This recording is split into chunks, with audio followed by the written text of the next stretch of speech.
Good morning. My name is Reverend Kylie Renner, and on behalf of the entire One Spiritual Center community, I want to welcome you here today. Thank you for bringing your love and your light and your warmth into this space this morning. Thank you for being here. So I have to tell you a story, partially to keep me honest, to let you know that I'm not always paying attention in the way I probably should be. So one of the things that I love to do is walk. And it's part of how I stay sane.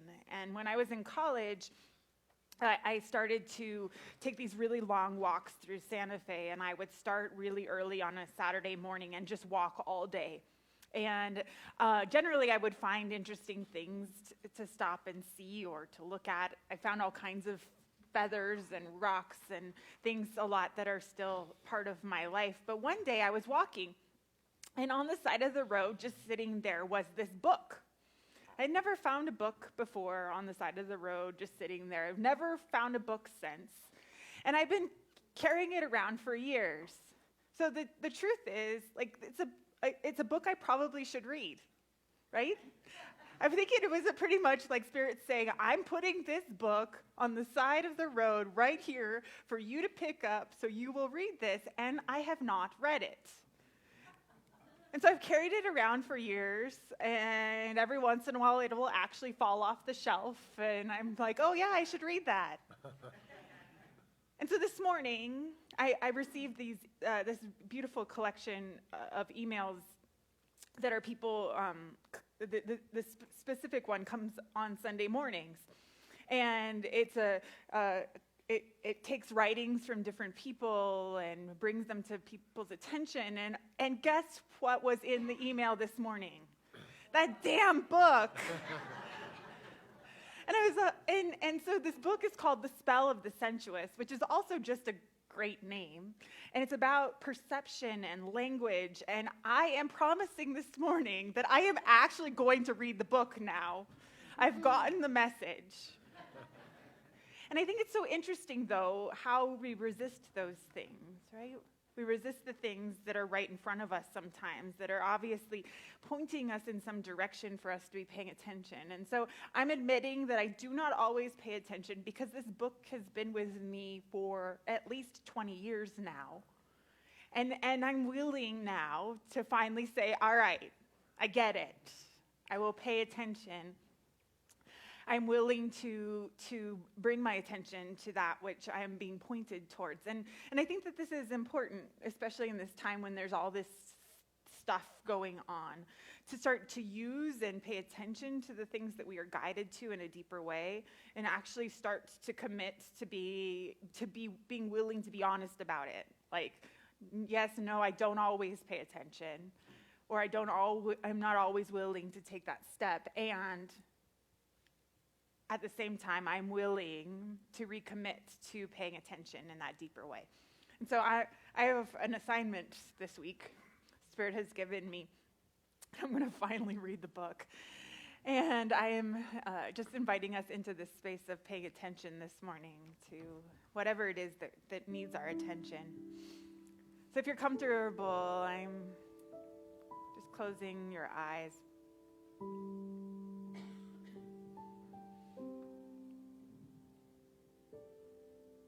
So we breathe into this day that never existed before and will never exist again.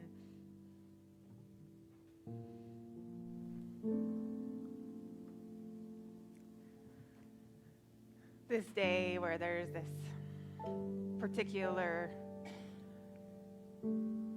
light around us. As we welcome a new season, as we welcome the return of light, I just recognize Spirit moving in and through all of creation. In seen and unseen ways, Spirit is making itself known. And so we allow ourselves to know and be known by Spirit today.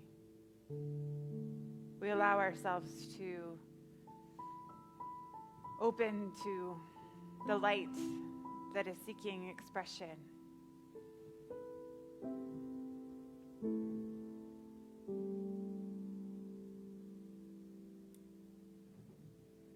And I know that it is no mistake that we've been brought together today in community in this particular way.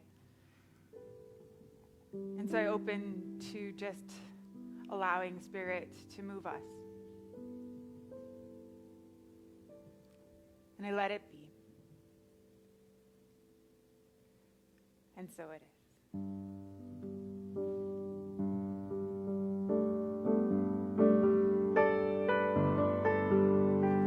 Waters wind and open wide, leaning toward the light.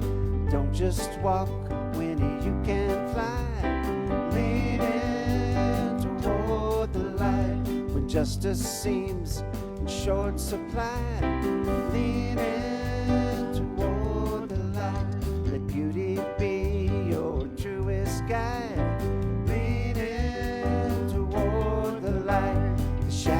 of this world will say there's no hope, why try anyway? Every kindness, large or slight, shifts the balance toward the light. Leaning toward the light. Leaning toward the light.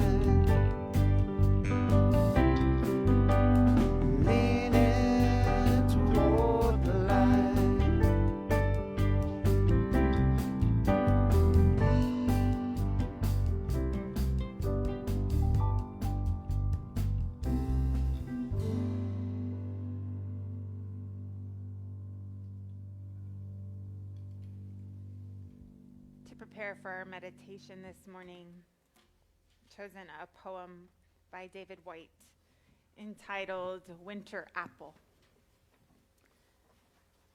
Let the apple ripen. Let it ripen on the branch beyond your need to take it down. Let the coolness of autumn and the breathing, blowing wind test its adherence to endurance. Let the others fall. Wait longer than you would.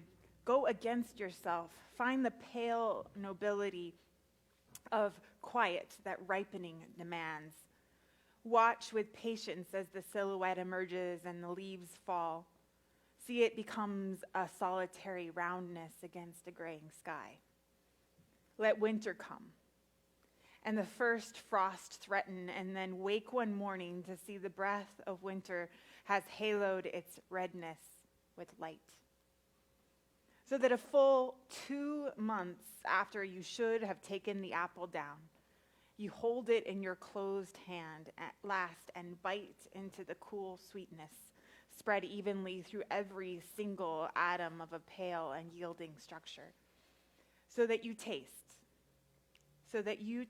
on that cold gray day, not only the afterward reward of a patience remembered, not only the summer sunlight of a postponed perfection, but the sweet inward stillness of the wait itself. And so we just take that sweet inward stillness of the wait itself and allow the meditation to move us today.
Our special guest this morning is the amazing Glenn Custer.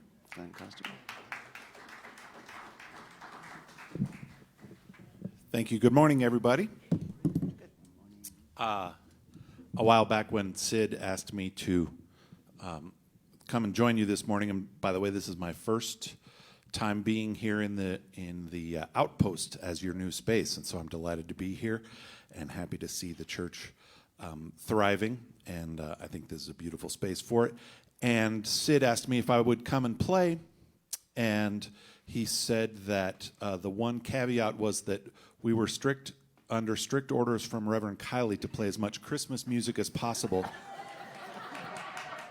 because it's her favorite. And so very reluctantly I said, okay. And that's not true. And we are going to play, this is a traditional song that was recorded by the wonderful pianist Vince Guaraldi and his trio as part of the music for A Charlie Brown Christmas.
That's Glenn Custer.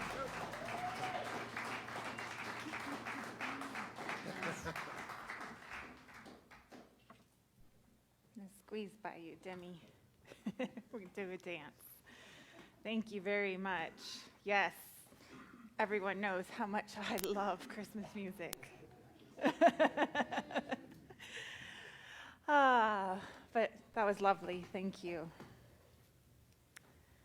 So one of the beautiful things about the life that I've created over the last few years is that I have lots of flexibility, which means that I'm often called upon when something goes wrong in someone's life. And so I am on about 10 different families' emergency call list for, hey, I can't pick up the kids. Can you go do that? And this week it happened 3 times. 3 different families needed me, but it was great because I got to spend time with little children right before Christmas, and I didn't have to take them home with me. And one of the beautiful parts of that is just this kind of anticipation, right? Like these kids are waiting for the power of Christmas, for what that means to them. And it was great to reconnect to that because my waiting right now is waiting for building permits and for people, and I was waiting for the solstice because thank God the days are going to get longer again. Thank God.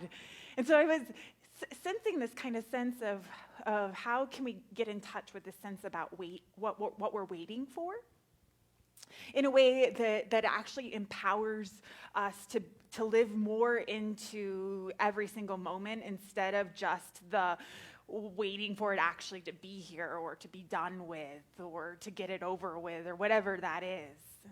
And so I was thinking about like that sense of like really expecting something beautiful to happen. And can we really allow ourselves to open to the fact that Spirit wants us to constantly be in that kind of sense that something amazing is about to happen? And these little kids know it, right? They remember last year how amazing it is to wake up and have a tree that has all these things appear under it, which I also get to play Santa's helper. So I have also been putting together tricycles this week, which is also really fun. Like, whoa, that's really complicated machinery. But there's this sense, right, like of how do we play into that energy that says I'm expecting something really beautiful about to happen. And can I always be looking for that instead of whatever else it is that we get into, this sense of waiting being drudgery or just like, can't we be there already? Instead, it's the sense of, wow, something beautiful is about to happen. So I was thinking about that this week as I've been spending a lot of time outdoors getting ready for this big project that actually happens to be outdoors, which somebody needs to remind me next year this isn't a really great time to start outdoor projects. Just cement mixers in freezing temperatures do not mix really well. And I would have thought I learned the lesson last year, but apparently not. So here I am, and in this sense of watching these shifts that are happening outside, even though it doesn't look like anything's happening. And how all of this is germinating beneath the surface. Like there are things that are starting to come forward from underground, and it's so sensitive. Like this whole thing we're doing, this whole life thing is so sensitive to the sun and this tilt and the length of the days, and how beautiful it is just to be in touch with that, right? Be in touch with that inside of us. Like there's this sense, very much so, as the days begin to get longer, starting now, thank God. Yes. That there's something really beautiful about to happen. There's something really beautiful happening. And so there's this piece that Anne Lamott wrote about this season, and it really speaks to me.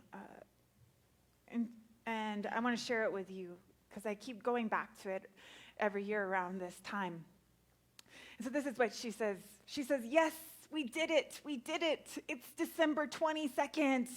We are within striking distance of December 26th. That means there shall be parking spaces again. There shall not be any more bell ringers or Rudolph or almond roca. No more chocolate-covered peppermint bark barking its way past our clenched teeth. No more deeply unhinged people beaming at us with a rictus of holiday mirth, wishing they had a grenade. No more young children shaking wrist bells at us, plotting our overthrow. But now, by the same token, it is the last Sunday of Advent. Let there be light, and let it begin with me. Let others see the light inside me through my cracks and dents. More light, more light, more light. Each day will be a tiny bit longer. The spring is coming. So we are so much closer to the spring now than we were in the glory days of September. And it's time to start planting bulbs. No, you didn't blow it. It's not too late. We plant them in the cold and the dark, in the rocky soil that nicks our fingers. And yet when they bloom, daffodils and paper whites, each one is like a candle with a stamen, not a wick. And they remind us that nothing is ever lost. It may just not be its time to appear yet. Bulbs, and then wait for it, wildflowers. And so once on a cold midsummer day, I happened to be at the Book Depot in Mill Valley with Wendell Berry. So I want to someday be at the Book Depot just in Mill Valley with Wendell Berry. That sounds awesome. But this is what Wendell Berry said to Anne. It gets darker and darker and darker. And then Jesus is born. So at the same time, I wish God had consulted me when God thought about December. I would have said, dog, don't do it. Seriously, it's one of those thoughts you have at 2 a.m. with a bunch of other cokeheads that seems like a good idea at the time, which will be the title of my autobiography. It seemed like a good idea at the time. Really, if God had thought to ask, I would put the kibosh on December, snakes, and tonsils. Ixnay on the ats-ray too, dude. But at the same time, we've done it. We've come through. It's like coming through labor, where you realize midway through that you don't like children, but you push on. The holy days are a mixed grill, holy and hard. Yet, when the motley crew of relatives and riffraffs that we call our family gathers for a meal, here's what we may note if we remember the priest who said, "Sometimes I think that heaven is just a new pair of glasses."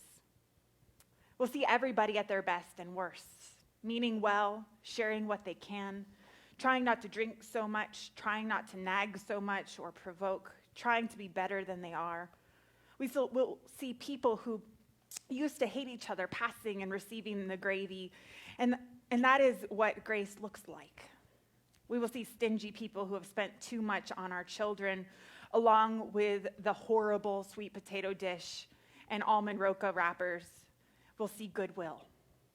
We'll see the relief on the faces of the old that the family is intact-ish, and that is a miracle.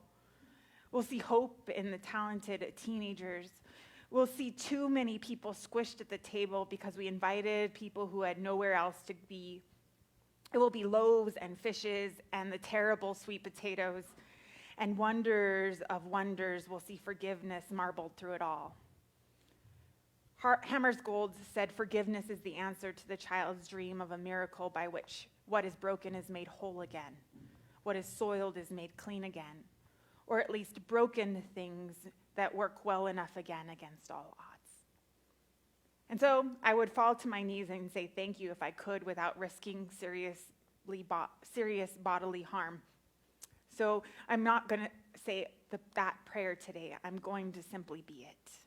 And I am going to say thank you. And so I love her humor, but I also just love this sense in which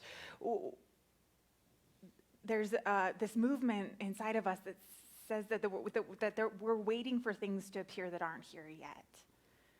And what we do with that, because I know in the past, my tendency to use this spiritual philosophy in the way I would like to use it has been to use it to try and force those things into being, even if it's not time for them yet.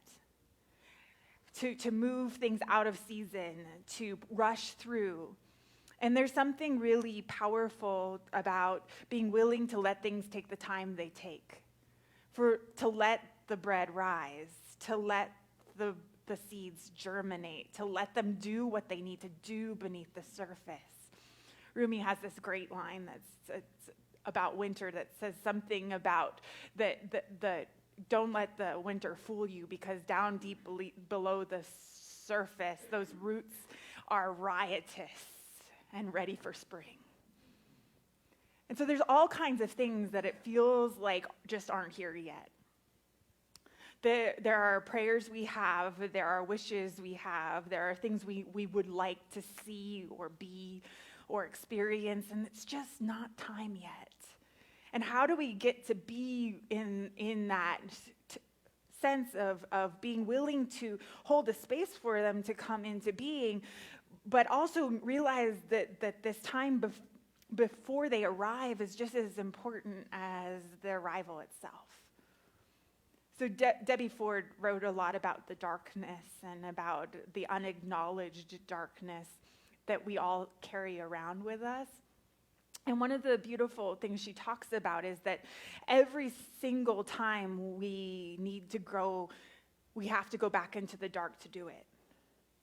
That in fact, that's where all the growth starts. And we can't avoid that. And so this sense in which we allow the time before something comes into being to be a time where we consciously are willing to go into the dark and watch ourselves. Watch how we are in our impatience. Watch how we are in our wanting to control or push or force or whatever that looks like. And what I'm acknowledging about this time that we're experiencing together is that it feels like there's some really potent growth going on. Like there are people waking up in a really powerful way everywhere. There is growth happening. And I believe that there is an opportunity for us to recognize that we are ready for a growth spurt. Like as humanity, like we are ready. We are ushering it forward. We've been doing the work. It's happening beneath the surface, so we may not be seeing it yet, but it is happening. And we get to hold the space for it to show up. And so I'm imagining that those daffodils that are getting ready, right? That some of them will be earlier than others, but they will be starting to show up because of that germination that happened, because of the things that happened beneath the surface. So a few years ago, as a joke, I gave a friend a gift that was probably a fairly rude gift to give, but I have, those friends that are never willing to give things the time they take. And she just gets so frustrated. And it's like what I hear about like constantly is how something isn't happening the way it should and it's not here yet. And so I actually got her, I saw it in a catalog and I was like, oh my God, she needs this. And it's a root viewer. And what it is it's like this plastic thing where you grow things in it, but it's clear, so you can actually see them growing. And I got it for her as a reminder, right? Like that there are things happening. Like you don't have fruit yet, but there are things happening. And yeah, it was pretty rude of me because I had to write and explain how annoying she was with how she was dealing with life at the time. But it also was such a great reminder to me because I think so often we get stuck thinking nothing's happening. We get stuck in the waiting and in the it's not here yet instead of in the like there are things happening. They may be happening beneath the surface of things, but they're just as important. Those things are just as important. And so as we remember that, I just remember that we have this opportunity to actually welcome this the light back in this way that says, I'm willing to see clear now the places where I am unwilling to let things be as they are.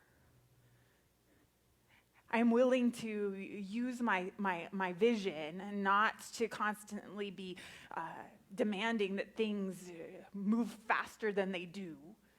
And I'm actually willing to participate in life and at the pace that it actually goes, which in some ways is really, really slow, and in some ways really, really fast.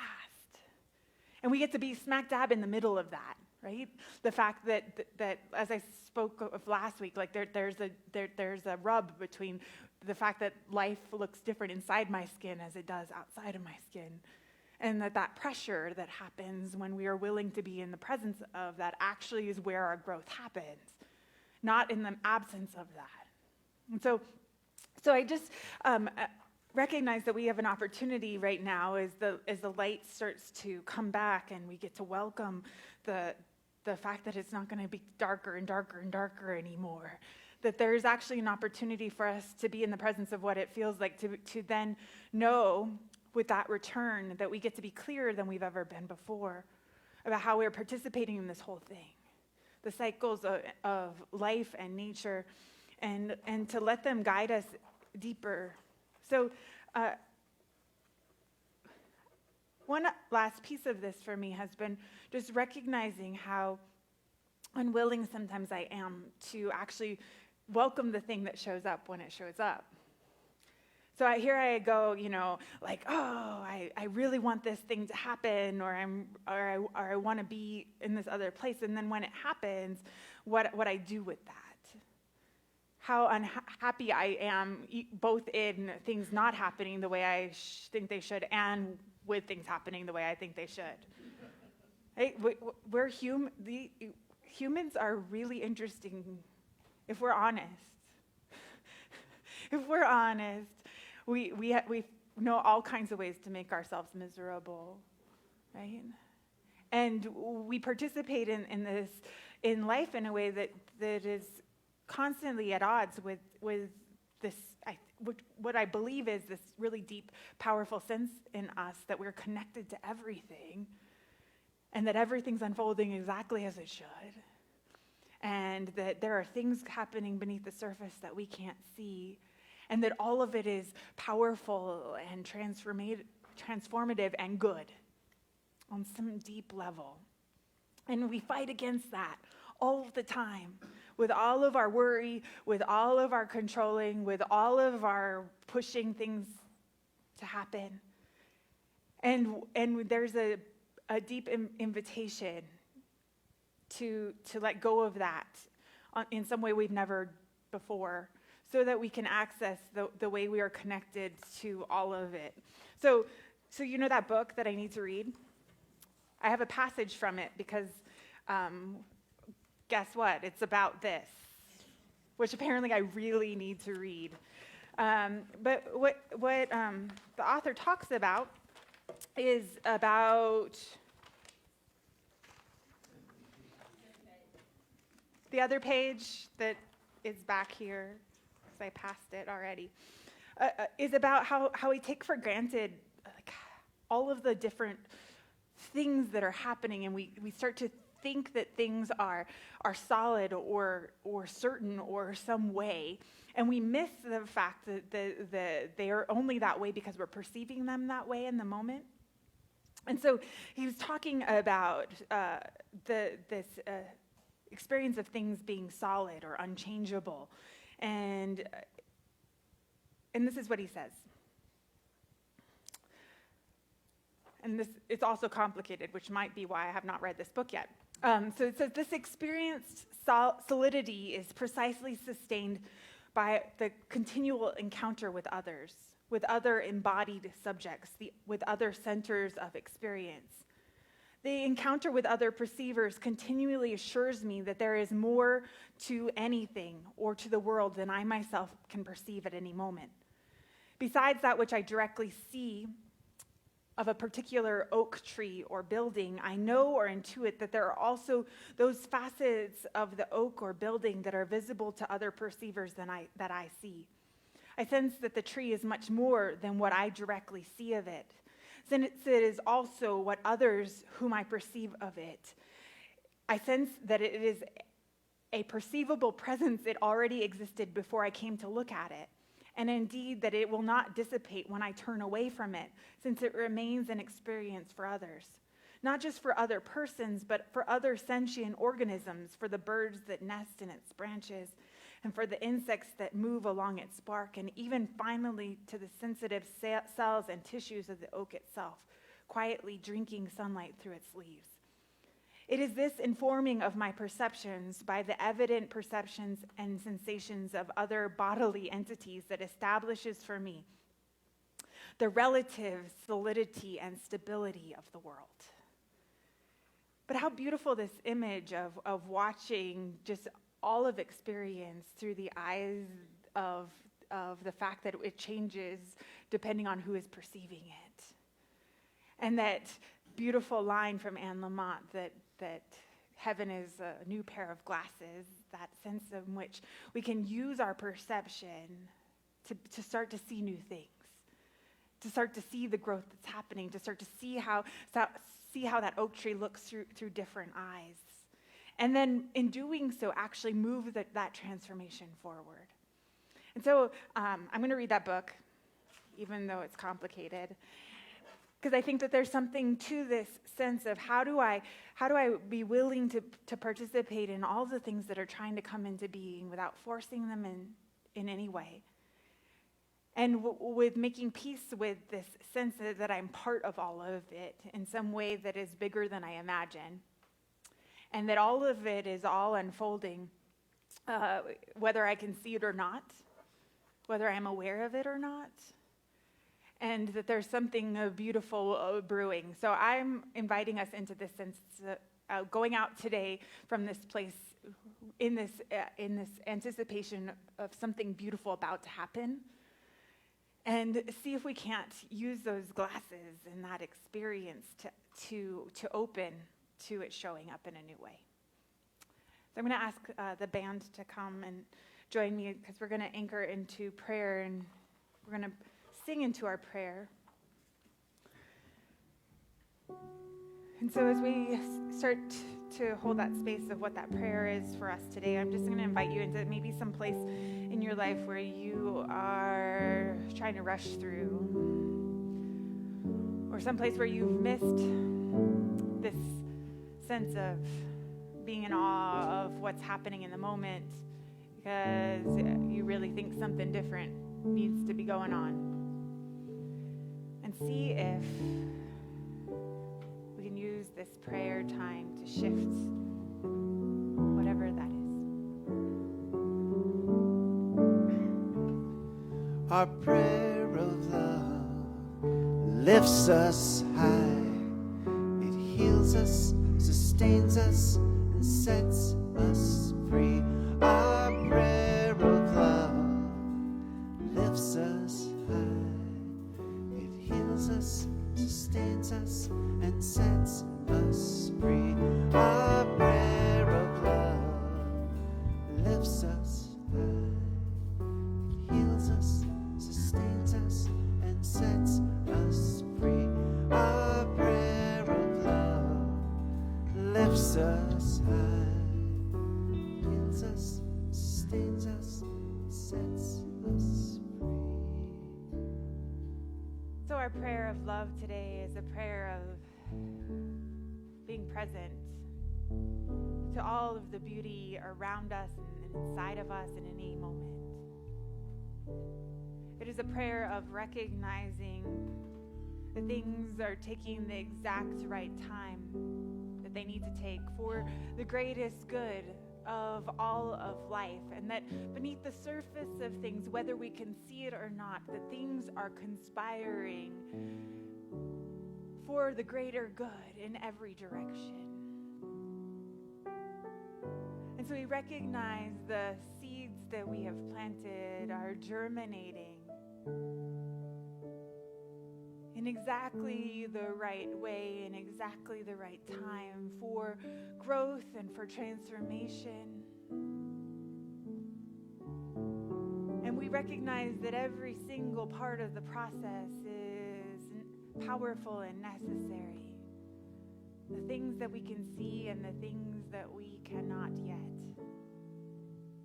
And so we open to trusting right where we are, as well as open to the return of light that points us in the direction of a higher vision.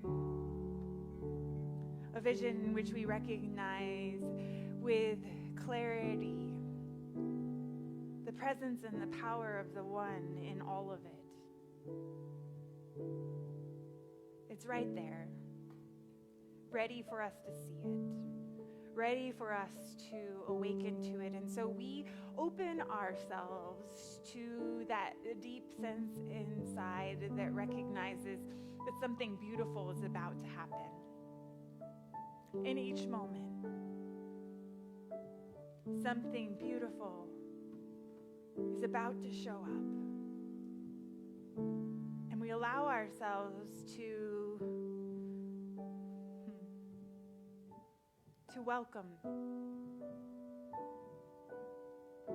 welcome every single part of life as it shows up, for our growth, for the transformation that is trying to happen on this planet at this time, for the growth spurts that we are ready for. And so I just allow for that love to guide the way. I know that it is present. And I let it be. And so it is. Our prayer of love, it lifts us high. It heals us, sustains us, and sets us free. Our prayer of love lifts us high. It heals us, sustains us, and sets us free.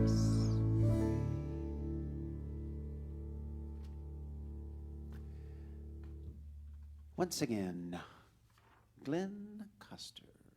The man, the legend. Thank you. We're going to do one now that needs no introduction. So we're going to have John Bartlett play an introduction for us. Oh, I know that tune.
That's Glenn Coster.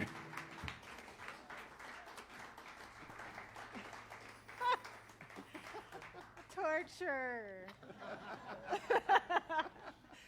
You know, growing up in Hawaii, a lot of these songs didn't make a lot of sense. That one in particular, like, what? What are you talking about? Frosty. So now's the time where we move into the sharing of our tithes and offerings. So I invite you to take whatever it is you brought to share with this community today and hold it over your heart. I invite you to give it a silent blessing, whatever that may be for you today. Maybe there's an opportunity to remember that something beautiful is about to happen, and that the waiting for it to happen can be just as powerful as it's showing up. And maybe there's an opportunity to remember that growth is happening, that transformation is occurring, whether you can see it or not. And that deep beneath the surface of things, that roots are being nourished to sustain and support the growth that gets to happen next. So whatever that is for you today, I just invite you to feel into the joy of the return of the light, the return of the sun. And we just let go into that, and we let it be. So please join me as we sing as our ushers come through the aisles. And you're welcome to stand up if you like. I think you'll know this song, and we could use some help.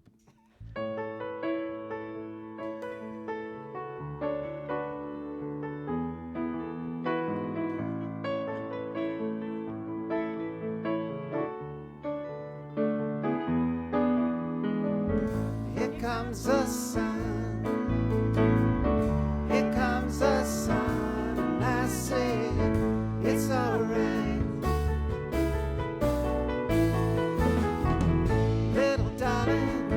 It's been a long, cold, lonely winter.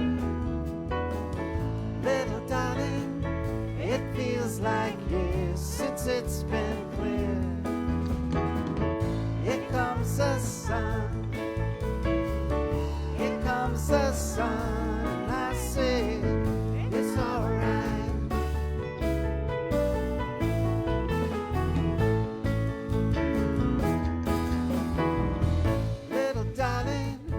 The smiles returning to their faces. Little darling, it seems like years since it's been here. Here comes the sun. Here comes the sun. And I say it's all right.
Join me as we bless all that has been offered into this space today. We bless the return of the sun. We bless the remembrance that beauty is unfolding all around us. We bless the waiting and the receiving and the giving and all of the pieces of growth, the darkness and the light. and we just welcome the new. And so it is in just a deep gratitude for this opportunity to be present, to what it means to be part of this great human family. I just let go into it, and I let it be. And so it is. Everyone's still standing, which is fine. I'm standing too. So we have a couple things, just a gratitude for everyone who showed up yesterday to make the meal that'll be served today at Community of Hope. We had a lot of fun yesterday with the group we had and made a beautiful meal. So please join me in sending a little bit of extra love around 1 today and when that meal will be served to our hungry members of our greater community. And what a beautiful thing to be able to provide that. And then next Saturday, we will be at Roadrunner Food Bank. So we would love to have you if you are available 11 to 2. And yeah, so we'll be doing whatever it is they ask us to do. And Sid's looking at me like, what the hell is going on? No. So stop talking, Kylie. Okay. I am going to stop talking. Let us sing.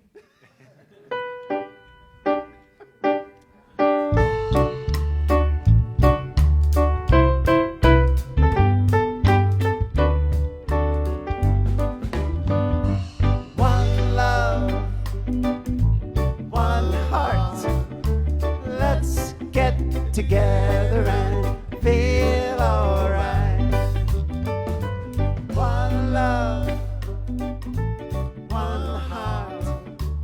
Let's give thanks to the Lord, and we can feel alright. People get ready, there's a train a-coming. You don't need no baggage, you just get on board. All you need is faith to hear that diesel humming. You don't need no tickets, you just thank the Lord. One love, one heart. Let's get together and feel alright. One love, one heart. Let's give thanks to the Lord, and we can feel alright. People get ready, there's a train to Jordan. It's picking up passengers from coast to coast. Faith is the key, open the doors and board 'em. There's room for all that love and one love, one heart. Let's get together and feel alright. One love, one heart. Let's give thanks to the Lord, and we can feel alright. Let's give thanks to the Lord, and we can feel alright.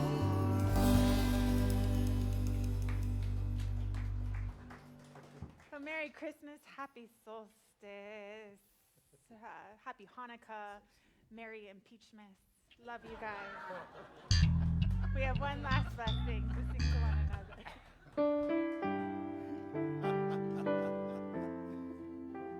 Amen.